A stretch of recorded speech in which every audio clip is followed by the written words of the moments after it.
The Grand Hall of the Galactic Council fell silent as the holographic display flickered to life, showing the swirling, purple-tinged clouds of the Void Nebula. 53 species from across the known universe watched as the Council Elder, a tall blue-skinned being, pointed to the massive gas cloud. For the 7th time in our recorded history, we must conclude that establishing communications through the Void Nebula is impossible, the Elder announced, voice echoing through the chamber. The unique radiation patterns disrupt all known transmission methods.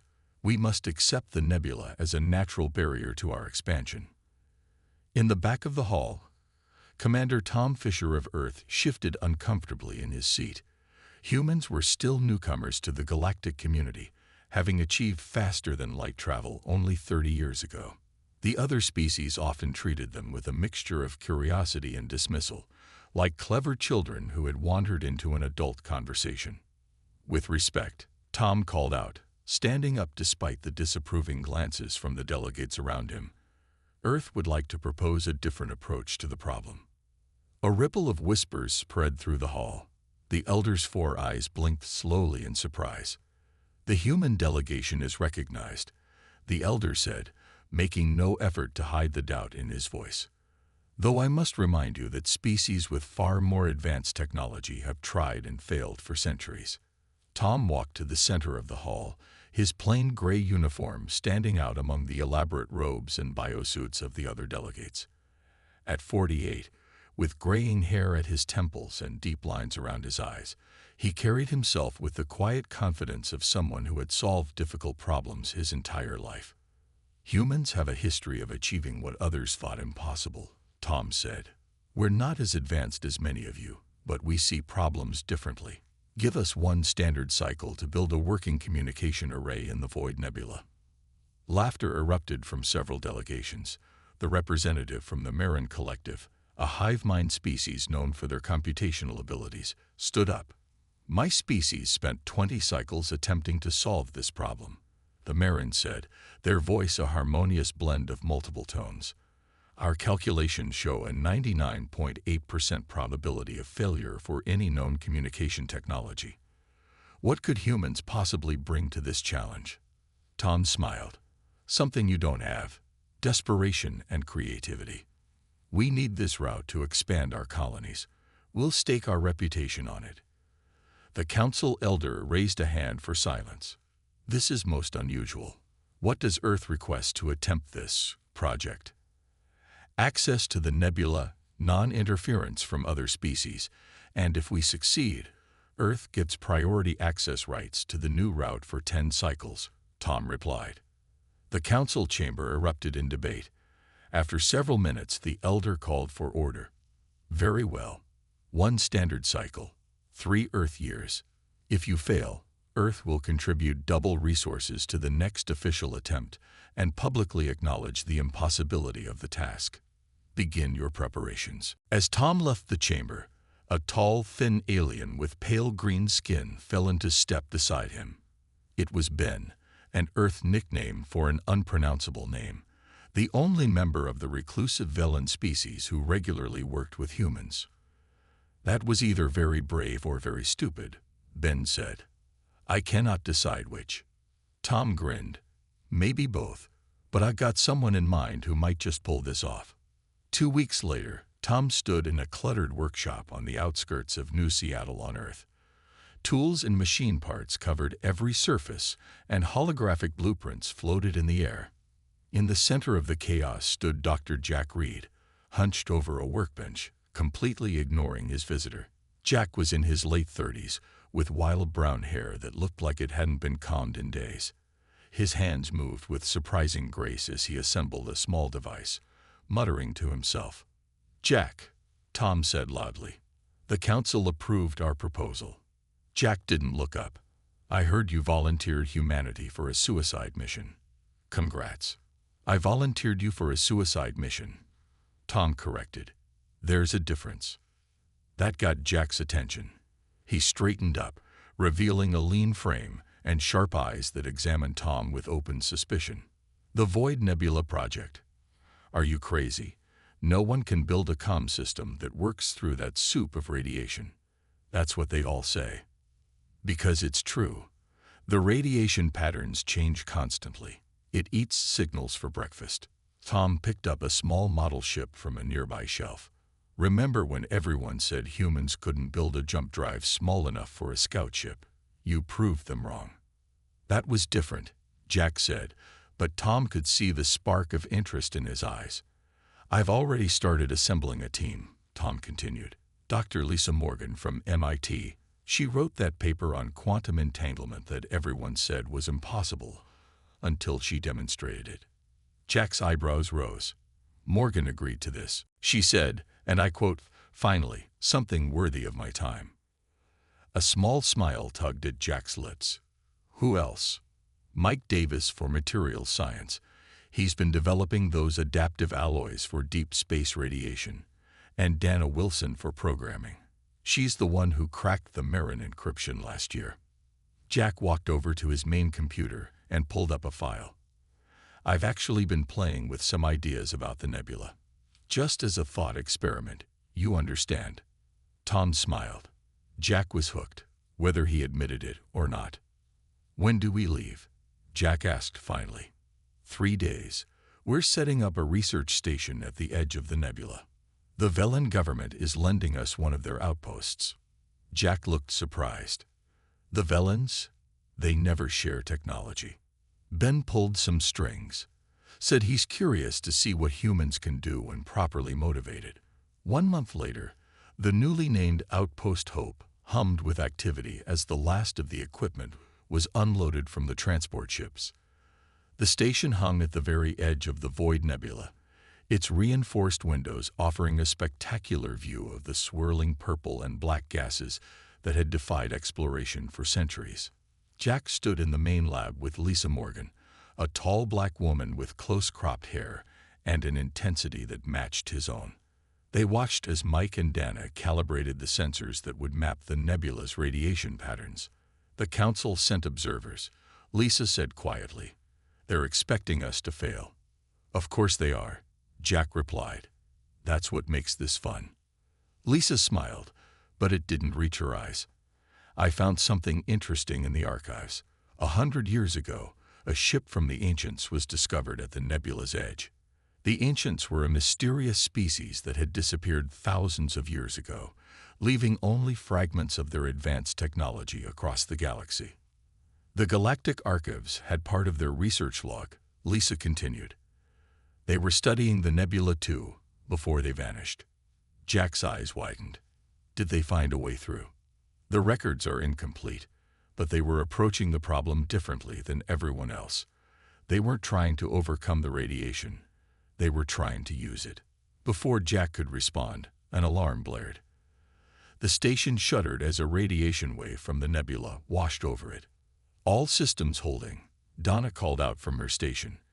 But that was just a baby wave. The big ones will be much worse. Jack walked to the window and stared out at the nebula. Everyone said it couldn't be done. The most advanced civilizations in the galaxy had tried and failed. Good, he said softly. I hate easy problems. Behind him, the team continued their work, unaware that in the depths of the nebula, something ancient was stirring, awakened by their presence after millennia of silence. 3 months into the project, Outpost Hope no longer looked like the pristine research facility it had been. Scorch marks decorated the walls from electrical fires, makeshift repair patches covered equipment, and the crew moved with the slow, careful steps of people operating on too little sleep. Jack stood before the station's main viewport, staring at the twisted remains of their third prototype floating in space. The nebula's swirling purple energy had torn through the communications array as if it were made of paper. That's the third complete failure, said Ben, the Velen observer.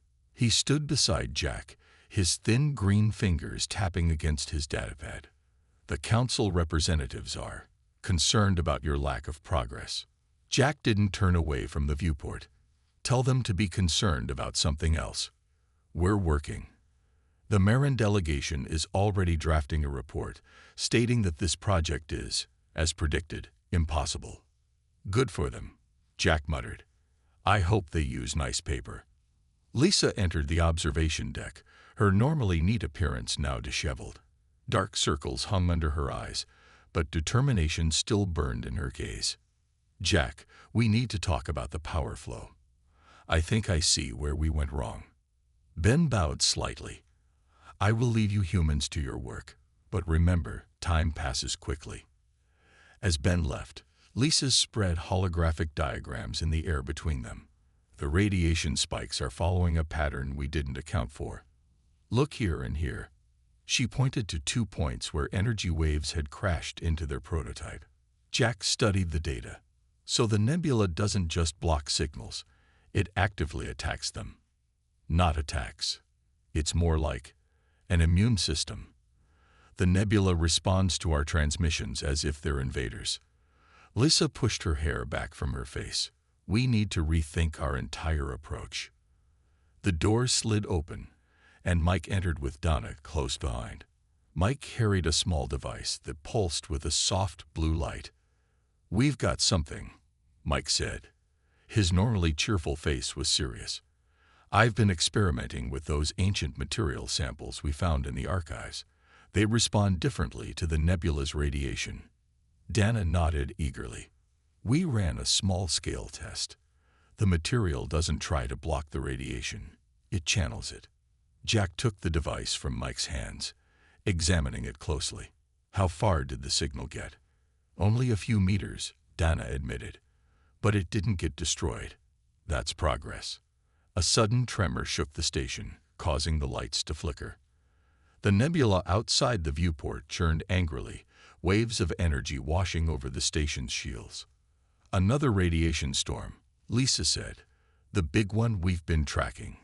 Jack handed the device back to Mike. Let's see what this baby can do in a real storm. Dana, can you set up monitors to track any signal behavior? Dana looked alarmed. You want to test now, during a storm. That's asking for trouble. That's asking for data, Jack corrected. Get it ready.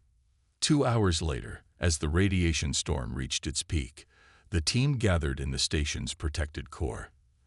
The test device had been secured to the station's exterior, directly facing the nebula. Power at maximum, Donna called out. Transmission beginning in 3, 2, 1. On the screens, they watched as the small device lit up. It pulsed once, twice, then sent a simple binary pattern, the most basic communication signal possible.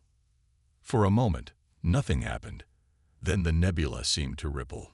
A wave of energy, more focused than the random storm patterns, surged toward the device.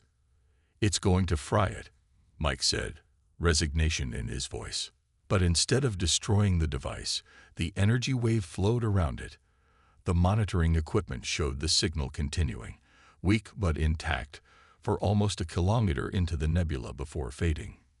It worked, Lisa whispered. Partially, at least. Jack was about to respond when an alarm blared. The main screen shifted to show an approaching ship. It's the Council Oversight Committee, Dana said, checking the identification codes. They weren't scheduled to visit for another month. Jack swore under his breath. Clean this place up. Let's look like we know what we're doing. The meeting room felt too small, with 7 council representatives crowded around the table. The Marin representative, a blue-skinned being with compound eyes, spoke first. We have concerns about the lack of progress. 9 months have passed, nearly 1/3 of your allotted time, with nothing to show. Jack leaned forward. With respect, we've made significant discoveries. We've identified how the nebula responds to conventional signals, and we found materials that can partially withstand the radiation effects. Partial resistance is not a working communication array, said another representative, this one from a species that resembled large, upright lizards. Our analysis suggests you are pursuing a fundamentally flawed approach. Lisa stepped in. We're not trying to fight the nebula anymore. We're learning to work with it. The representatives exchanged skeptical glances. The Marin spoke again. The Council is considering rescinding the project authorization. Your failure would set back exploration in this sector by decades. Tom, who had remained silent until now, stood up. According to our agreement, we have the full cycle to complete our work. We intend to use it. After the representatives left, promising to return in 3 months for another evaluation, the team gathered in the lab. The mood was dark. They're looking for an excuse to shut us down, Mike said. Jack nodded. So we don't give them one. We need to show real progress before they come back. Donna, who had been unusually quiet, suddenly straightened in her chair. Wait a minute. During the test, did anyone else notice that secondary energy pattern from the nebula? She pulled up the test data. Look here. After our signal went in, something came back. Jack leaned closer. A reflection of our signal. No, Dana said, excitement growing in her voice. It's different, more complex. Lisa studied the pattern. It almost looks like a response, Jack finished. The nebula didn't just let our signal pass. It answered back. Alex zoomed in on the energy pattern. When visualized as sound waves, the pattern had a distinct rhythm, unlike the chaotic static they'd been recording from the nebula for months. What if, Jack said slowly, what if the nebula isn't just a natural phenomenon? What if it's alive in some way, or artificial? The ancients, Lisa whispered. Their records mentioned studying the nebula, not just passing through it. What if they created it? The implications hung in the air. If the nebula was designed, either as a living entity or an artificial construct, then they needed to communicate with it, not just through it. We've been trying to shout over it, Jack said, a new energy in his voice. We need to start listening to it instead. As if in response, the nebula outside pulsed with light, its swirling patterns briefly taking on a more organized structure before dissolving back into chaos. I think, Mike said quietly, it's already listening to us. The main laboratory of Outpost Hope had transformed over the past month. Gone were the conventional communication devices and standard equipment. In their place stood a strange array of technology that looked more like art than science. Crystalline structures that captured and reflected light, curved panels made from the ancient materials, and at the center, a pulsing core that emitted a soft, rhythmic hum. Jack stood back, surveying their creation with a mixture of pride and doubt. 18 months into their project, with half their allotted time gone, they were betting everything on a theory that most scientists would call insane. It looks like a shrine, Tom said, walking around the device. He had returned to check on their progress, bringing new supplies and growing pressure from Earth Command. Lisa calls it the resonator, Jack replied. It doesn't just send signals, it listens and responds. Tom raised an eyebrow. And you believe the nebula is, what exactly? Alive. Not alive like us, Jack said. But not just random gas and radiation either. The patterns are too organized, too responsive. He pointed to screens displaying wave patterns. Every time we send a signal in, something sends a signal back. Something complex. Dana entered the lab, carrying fresh data tablets. The new arrays are ready. We've positioned them at the coordinates you specified. Jack nodded. Let's run the full test. If this works, we'll have our proof of concept to show the council. Dana hesitated. Jack, we should talk about the power requirements. This will drain almost everything we have. If it fails, then we'll be sitting in the dark for a while. Jack finished. Worth the risk. An hour later, the team gathered in the control room. The station hummed as power was diverted to the resonator. Outside, the nebula seemed unusually calm, its swirling patterns moving slowly, almost as if waiting. Beginning sequence, Donna announced. Transmitting initial pulse pattern. On the screens, they watched as the resonator sent out its first signal. Not a standard communication burst, but a complex pattern based on the responses they had recorded from the nebula over the past months. For several tense seconds, nothing happened. Then the nebula rippled, energy patterns shifting and flowing toward the station. It's responding, Lisa said, her voice barely above a whisper. The monitors showed energy waves moving through the nebula, following pathways they had predicted based on their observations. The waves reached their first relay station, a simple device designed to receive the signal and send back a confirmation. Relay 1 is receiving, Mike confirmed. Signal strength at 60%. That's 3 times better than our best previous attempt. The signal continued, reaching the second relay point before beginning to degrade. We're losing it, Dana said, hands moving quickly over the controls. The pattern is breaking down. Jack leaned forward. Adjust the resonance. Let's match its frequency. Lisa made the adjustments, and the resonator's hum deepened. The device glowed brighter, pulsing in a new rhythm. On the screens, the nebula's energy patterns shifted again, seeming to respond to the changes. The signal stabilized, pushing through to the third relay point before fading completely. 3 relay points, Tom said. That's over 50 kilometers into the nebula. No one's ever managed that before. Jack wasn't satisfied, but not all the way through. We're still missing something. As the system powered down, Ben entered the control room.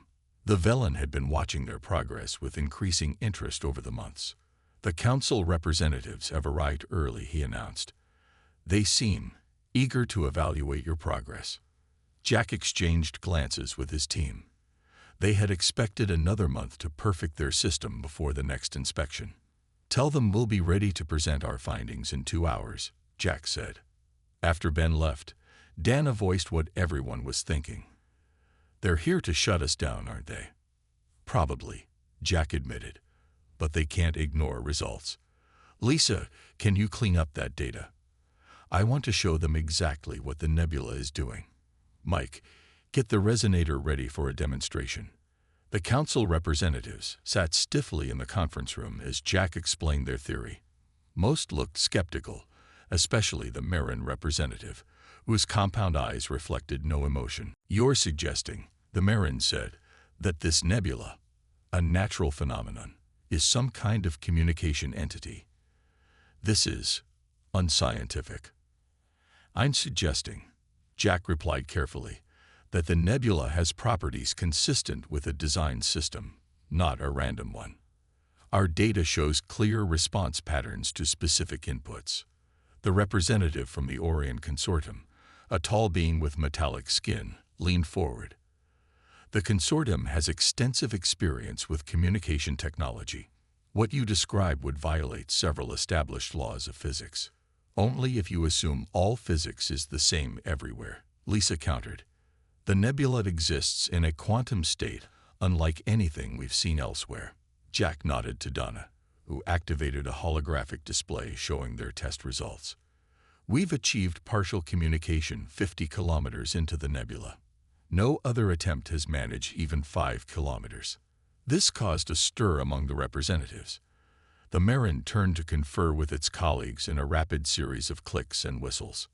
We would like to see a demonstration, the Marin said finally. Jack had expected this. We've prepared one for you, but I should warn you, we're still learning how to interpret the responses.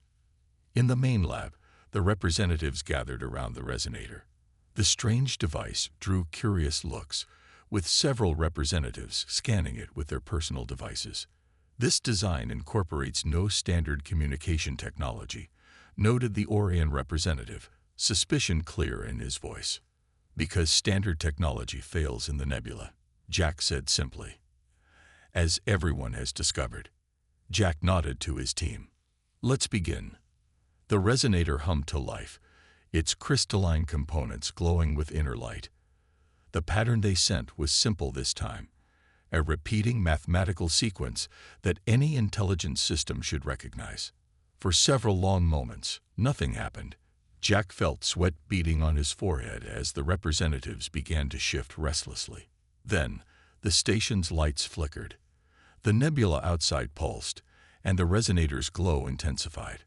The monitoring screens filled with data as a response came flooding back, not just a reflection of their signal, but something new. What is happening? Demanded the Marin representative. It's responding, Jack said, trying to keep the excitement from his voice. And it's sending more than we asked for. The incoming signal was massive, far larger than anything they had received before. The resonator struggled to process it, components heating up as data streamed in. Dana's eyes widened as she analyzed the incoming patterns. Jack, this isn't just a response. It's instructions. The holographic display filled with complex patterns, schematics, formulas, configurations unlike anything they had seen before. The nebula isn't just responding to us, Lisa said, her voice filled with wonder. It's telling us how to build something. As the representatives watched in stunned silence, the nebula outside seemed to shift. For a brief moment, the swirling gases parted, revealing a clear path deeper into its depths before closing again. Jack turned to the representatives, unable to hide his triumph. This is what the ancients discovered. The nebula isn't a barrier, it's a gateway. And it's finally showing us how to open it. The Marin representative's compound eyes reflected the resonator's pulsing light. This changes everything, it said softly. But you still haven't proven you can build a functioning array. The challenge remains. We have 6 months left, Jack replied confidently. And now we have the instructions. What none of them realized was that their success had sent ripples beyond their station.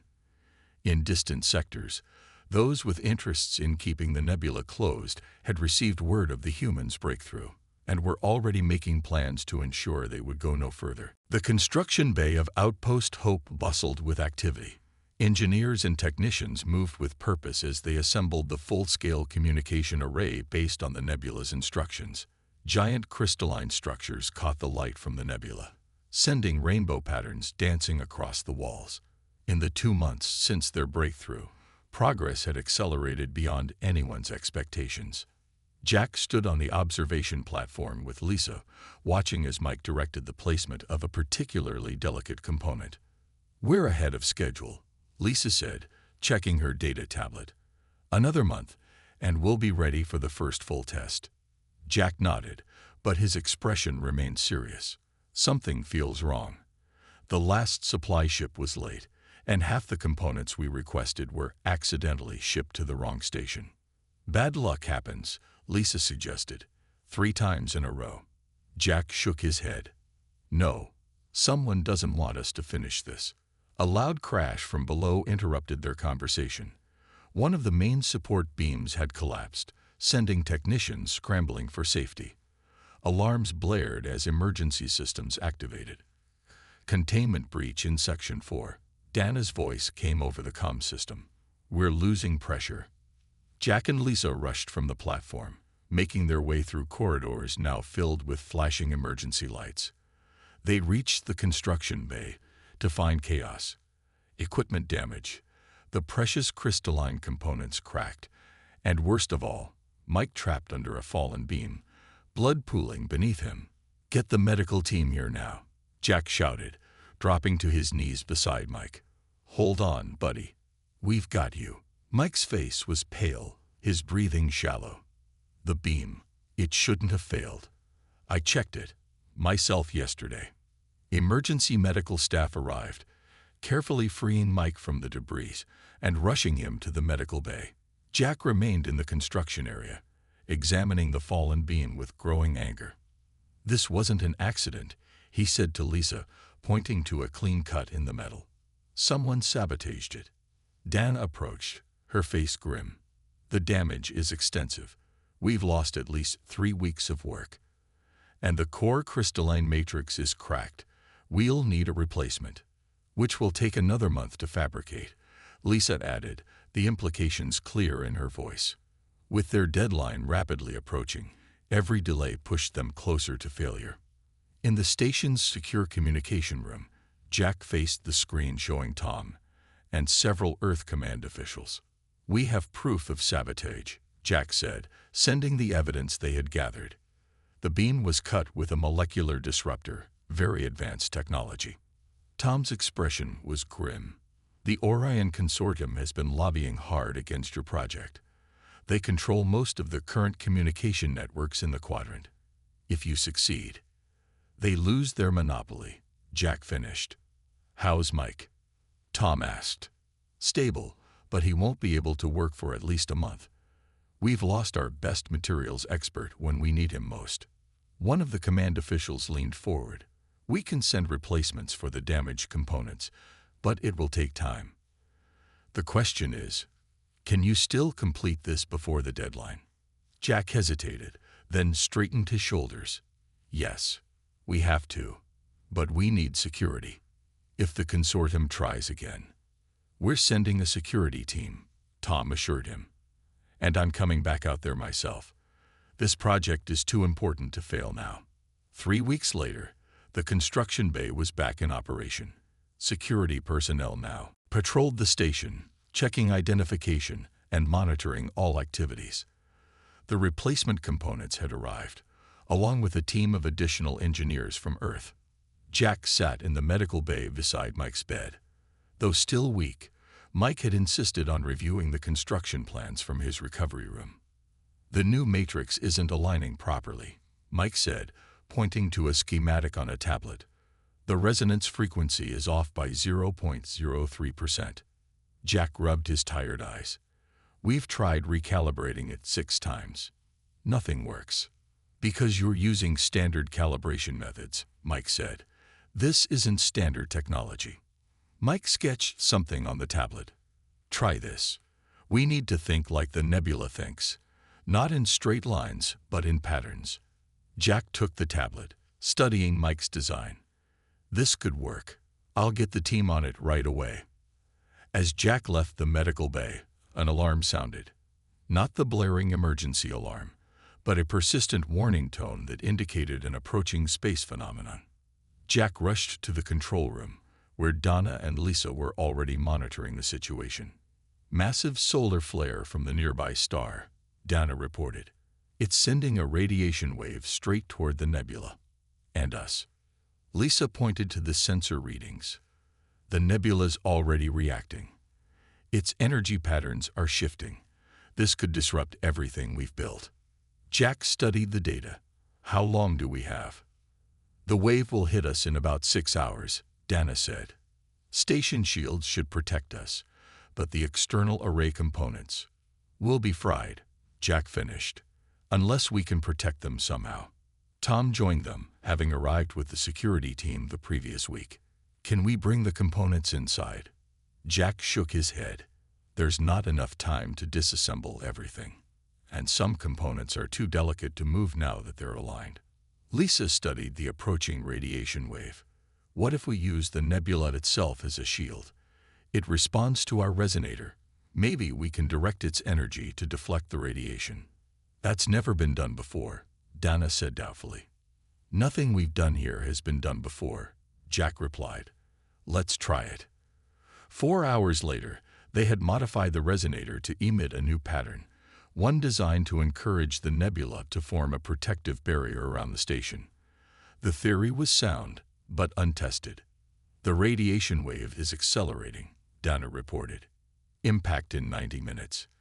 The resonator is ready, Lisa said. But someone needs to manually adjust the external arrays to match the new frequency.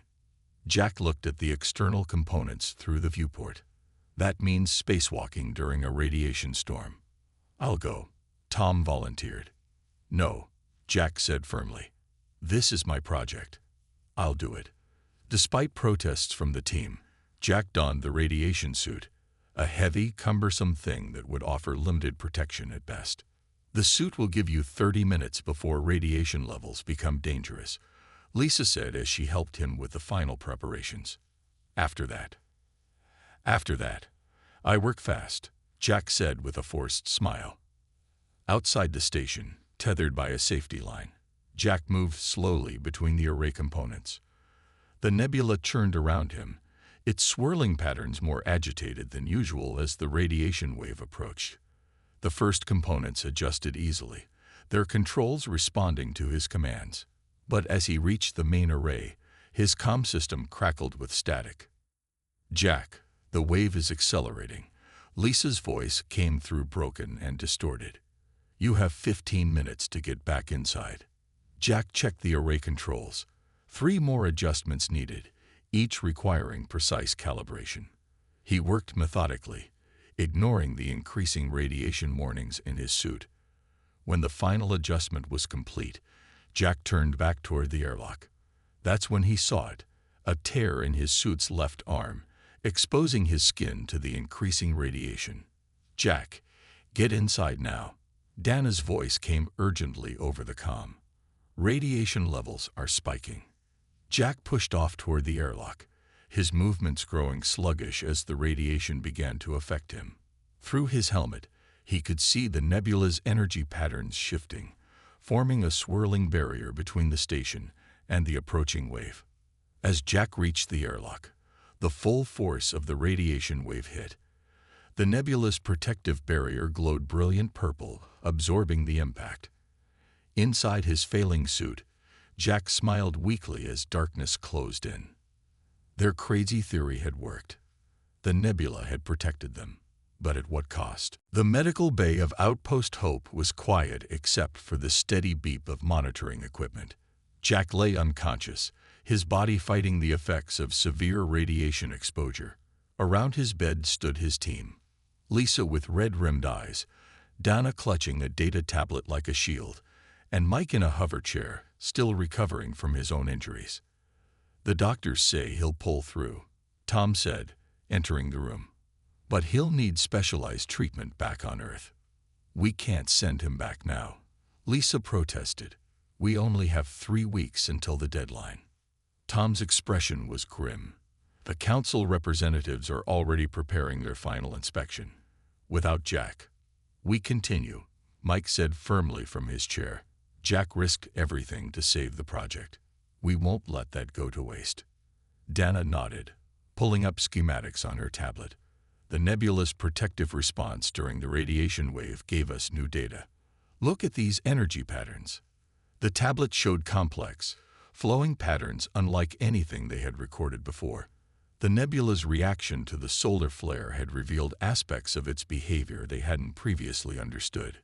"It's like a language," Lisa whispered, studying the patterns.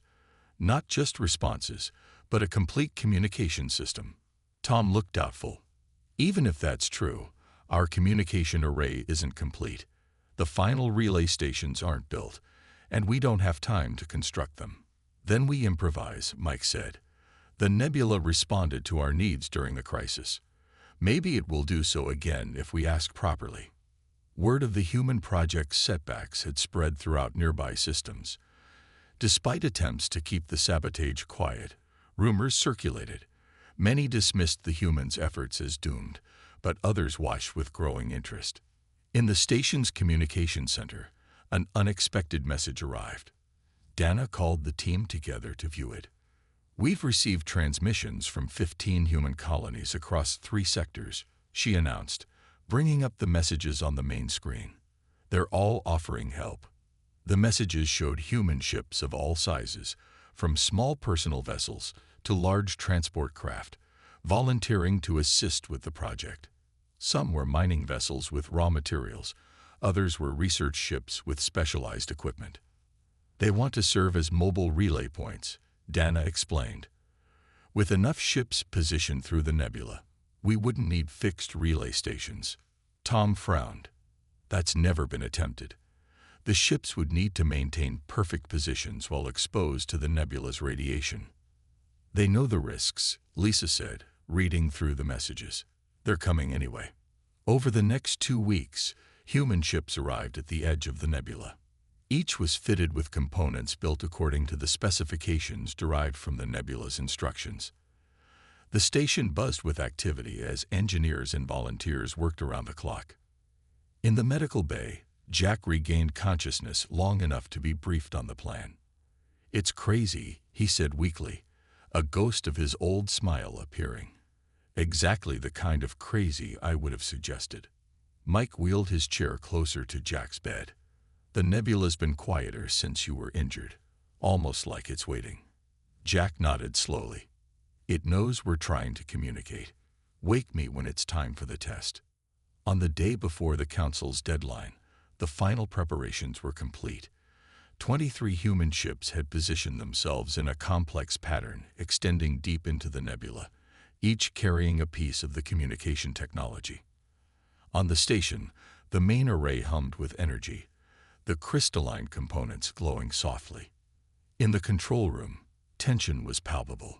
Council representatives had arrived early, gathering to witness what most still believed would be a failure. The Marin representative stood with Ben, the Velen observer, both watching the proceedings with unreadable expressions.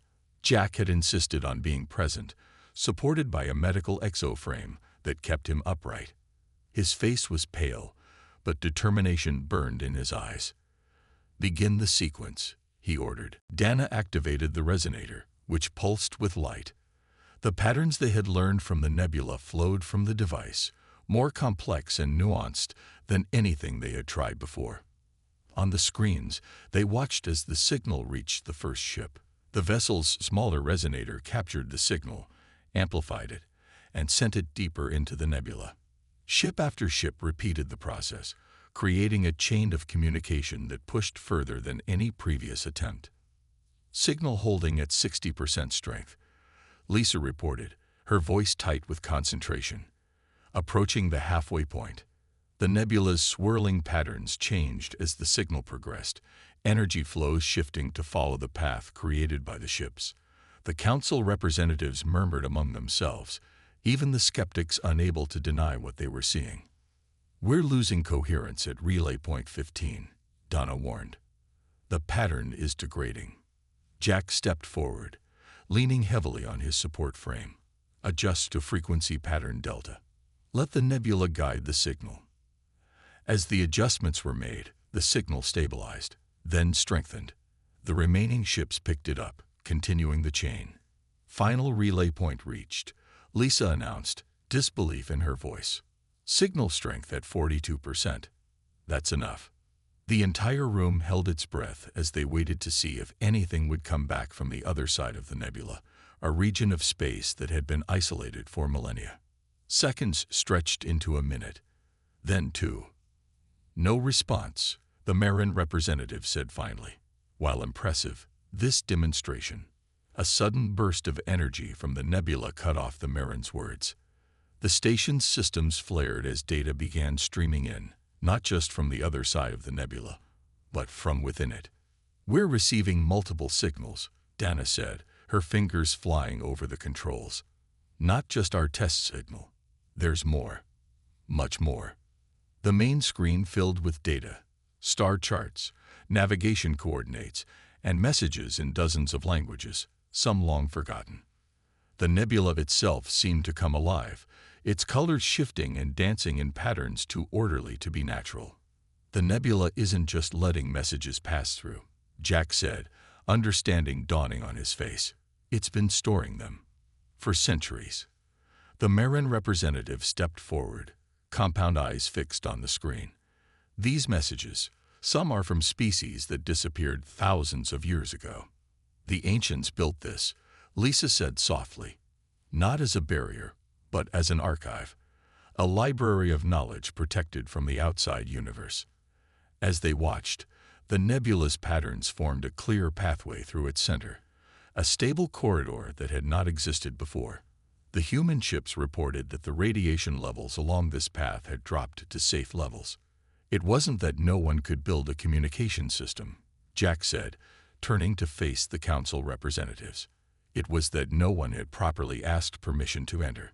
The Orion representative, who had been silent until now, stepped forward. "This changes the balance of power across the quadrant. Communication networks, trade routes, access to this ancient knowledge will be shared," Tom said firmly. "That was always our intention." Ben, the Velen observer, approached Jack. "My species has studied the nebula for centuries, yet we never thought to simply listen to it. Humans have achieved something truly remarkable here."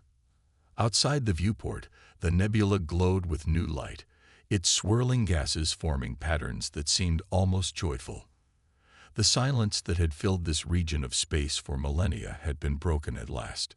Jack smiled weakly, exhaustion catching up with him. We just did what humans always do when told something's impossible. And what is that? Asked the Marin representative. We try anyway, Jack replied. Because the most important discoveries come when you refuse to accept limitations. As medical staff helped Jack back to the medical bay, the nebula pulsed one final time, sending a clear message through their system. Dana translated it, her voice filled with wonder. Welcome, friends. We have been waiting a long time.